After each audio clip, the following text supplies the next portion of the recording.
Hey everybody, Massive Pop Filter here, and welcome to The Office Fan Theories Suck.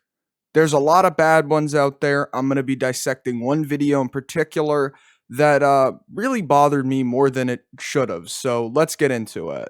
Okay, one more thing before the video actually starts. I'm just going to be using still pictures that I have of myself because it's too annoying to have to record each individual facecam segment. If I had more time to make this video, I probably would do it. I've given myself an hour and a half. Bear with me. Okay, so just to quickly set the scene, this video was titled 4 Office Fan Theories That Are Too Good to Be True. Now, automatically, that title just raises a lot of red flags. Anytime something is too good to be true, 99.9% of the time, it is. The first theory that they present is, well, I'll let you view it for yourself. Jim comes back from Stanford, along with Karen, and the two begin to date. Pam plays it off like her and Jim are just friends, but it's pretty clear to the viewer that she wants to be more than that. On the other hand, Jim seems content with Karen, but at Phyllis's wedding he says this. Hypothetically, if I thought Pam was interested, then... No, it's totally hypothetical. If you haven't actually watched the show, this is the American version of The Office, by the way. I probably should have prefaced with that, but whatever, that's in the past. You would know that this is a major plot point in the show. Jim and Pam getting together and eventually getting married. It's asinine to put it as a fan theory. It's not a theory if it actually happened. Mind you, this video came out 3 years ago. I'm pretty sure they recorded and, published, however you want to say it, aired the last episode of The Office in 2013, maybe even before that. This video was posted well after The Office had concluded. It's not a theory anymore if it actually happened. Yeah, you know what? I said I wasn't bringing back the face cam. Sue me, I'm doing it anyway. There wasn't enough movement. Some of the ADHD-ridden 12-year-olds are not going to be able to pay attention. The guy literally confirms this in an earlier clip in the video. He admits that this isn't even a theory, so this is just plain out lazy. What are you doing, guy? Come on. This one is probably my favorite theory, if you can even call it that. In all honesty, it's more of a cleverly written hidden detail. Yeah, cleverly written detail my ass, but whatever. There's other issues with the video. Let's move on.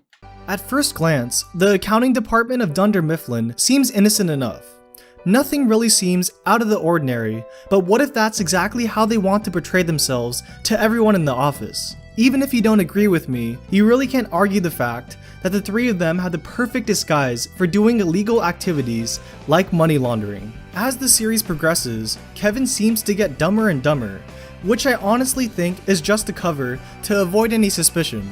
Come on, I can't seriously be the only person who looked at this and went, hey, wait, really? Come on. This is what we're reaching for? This is what we're going to? Because they're accountants, they could be potentially laundering money? That makes zero sense. In that case, then let's just say there's a murder in the United States, the country in which I happen to reside in. By me just being in this country and having the ability to move to that location and murder somebody, then I am convicted, right? I'm guilty because I could have. I did.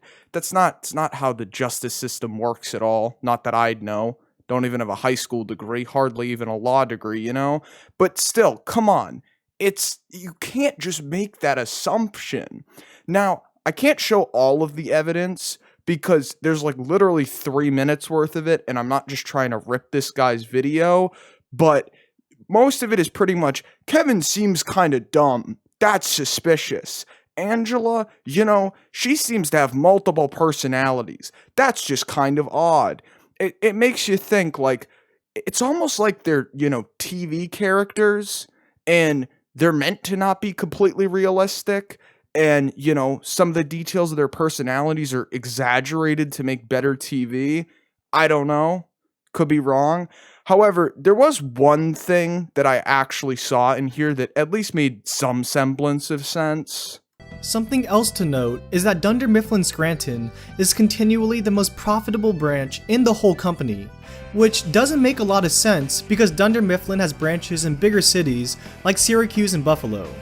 And yet time and time again, much to the surprise of people like David Wallace, they always come out on top, which you think would raise some eyebrows at corporate. But do they really want to know how the Scranton branch is so profitable?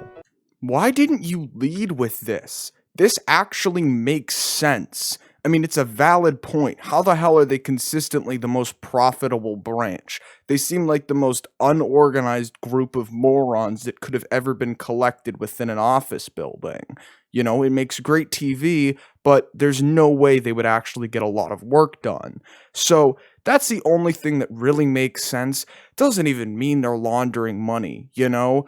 Out of the episodes we see, you know, they recorded the show for about 10 years or whatever, and I think in the actual show the timeline's like 10 years, but obviously it's not an episode every single day for those 10 years. It's like an episode like once a week for like, you know, 21 weeks out of like a year or two or something like that. I don't know what the whole calculations come out to, but obviously they're not there every day, so they could be doing more work and they could be amping it up for the sake of the quote-unquote documentary. That's kind of what's going on. It's being recorded as an office documentary, but it's also being recorded as like a comedy. I'm not explaining the plot to you. I don't need to. It's not in my job description.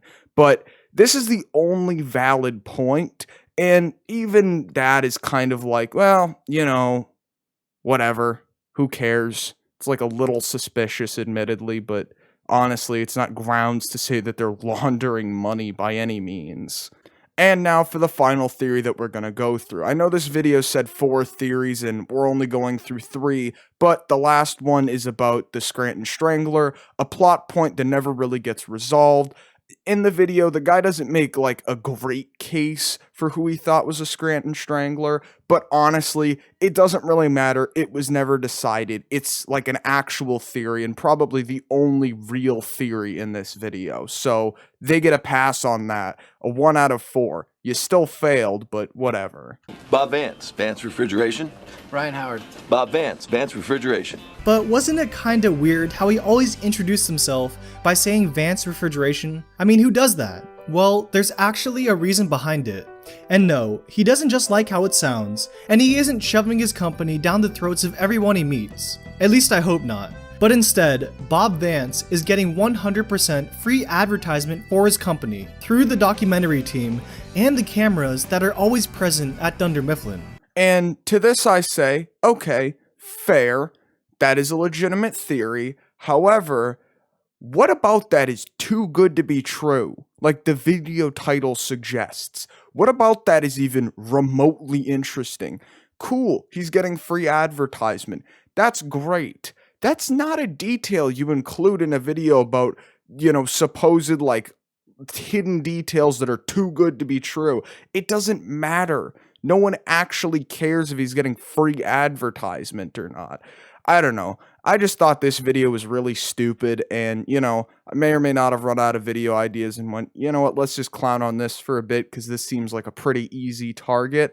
But either way, that's all I got for now. Make sure you guys like and subscribe if you enjoyed the video.